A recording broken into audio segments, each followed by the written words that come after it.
What's going on, my friends? I need to get my camera straight here. That's always seems to be the case when I hop on here. But anyway, I wanted to get on, and I'm sure by the title you know what I've done.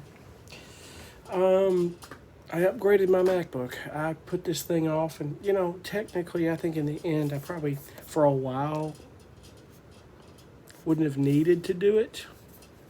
I mean, it's just some things that I've got so much stuff on these computers that it wasn't really, I freed up a lot of hard drive space on the other, but that wasn't really my problem. My problem was RAM and processor speed. And the other day I was just like, let me go to the Apple store, let me sit down with these guys, let me talk to them. I knew it was like in any case, when you go in there, if you're going all the way down there, you're probably going to buy. And I did. But I am keeping my older MacBook for a while. And I may keep it indefinitely, or I may just keep it for a little while.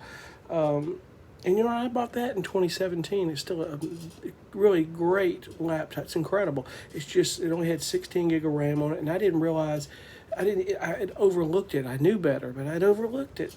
When I bought it, I was like, oh, I needed more RAM. And it didn't dawn on me that I started really loading up a lot of these real heavy CPU intensive plugins on my laptop that obviously that's where that comes to play. It really helps a lot.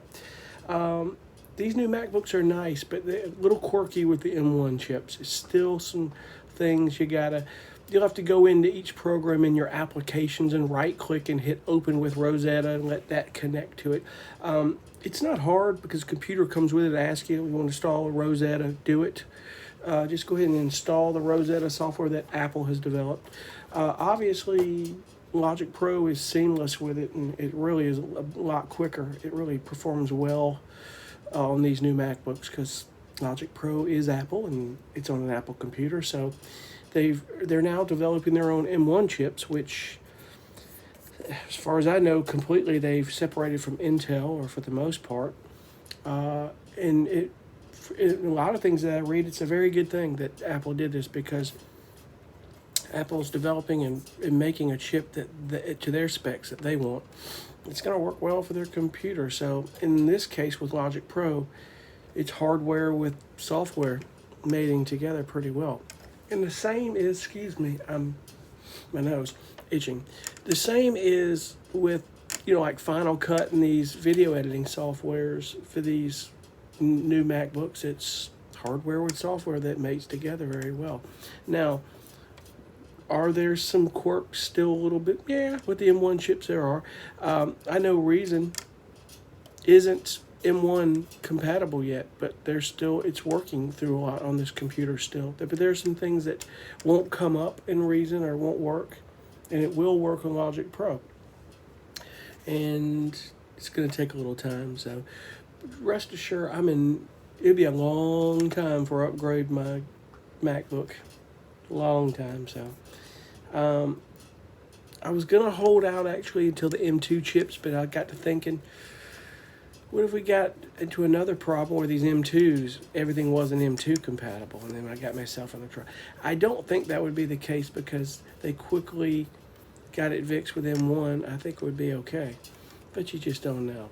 And it's, I think, July, August, September when the M2 stuff comes out. And I don't think it's going to be much difference except the chip. So I get there. And, oh my God, this thing was insanely expensive. But I had to do it. I get there and he's like, well, you don't want the 32 core because that's all your GPU for the graphics. I'm like, no, because I don't do video editing. It's nice and all, but I don't. But it would have saved me $1,000. But the only one they had in the store was the one I had, and I got it with 64 gigabytes of RAM, which was the most a MacBook Pro was given. I think the new Mac Studios or the Mac Pros give you 128, which would have been real nice. I don't know why they don't let you. I guess because of the M1s, I'm starting to see that 64 is more than enough for what we're doing here. But the 64 gig of RAM is plenty. But he said I've got one in store here. It's 64 gig of RAM. It's got the 4 terabyte of solid state drive that you want. And he said it's 32 core, and I was like, I thought we were going to go over 6. I thought he said he had a 16 core in the store. He goes, no, it was a 32. I'm like, oh, the sales pitch. These guys must be working on commission at Apple. Okay, I see how it is. But I was like, okay, let's go with what you got, the 32 core. So with the taxes, the computer, insurance, like the whole Apple Care thing, insurance, maintenance, the Apple Care plan, basically the tech support. It's $5,700 for this computer. And I know what you're thinking, $5,700, it's insane. Yeah, it could be insane, but I'm investing in my business here, folks.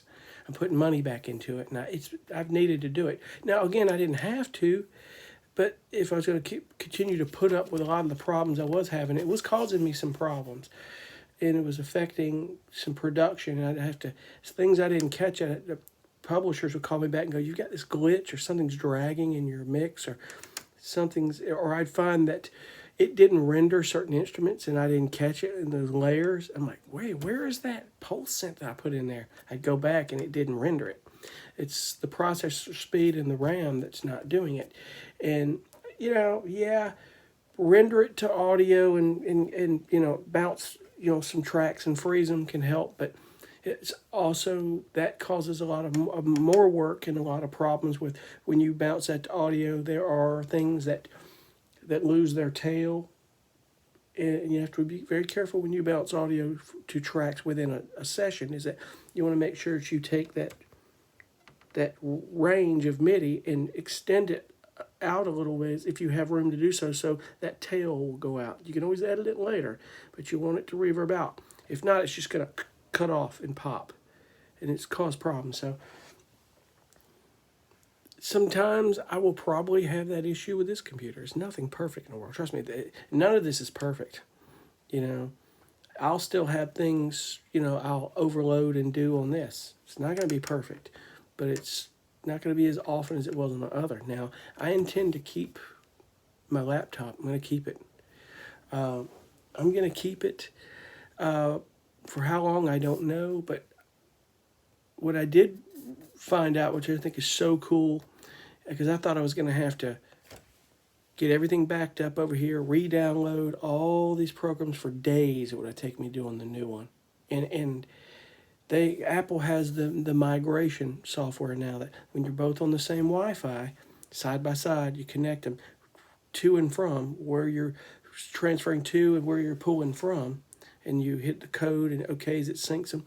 6 hours, everything migrated over with the exception of a few things, and I had to relicense everything, log in, do all the passwords. But I will tell you, I encourage you to please do not delete anything on your old computer until you know everything is over here and inventoried.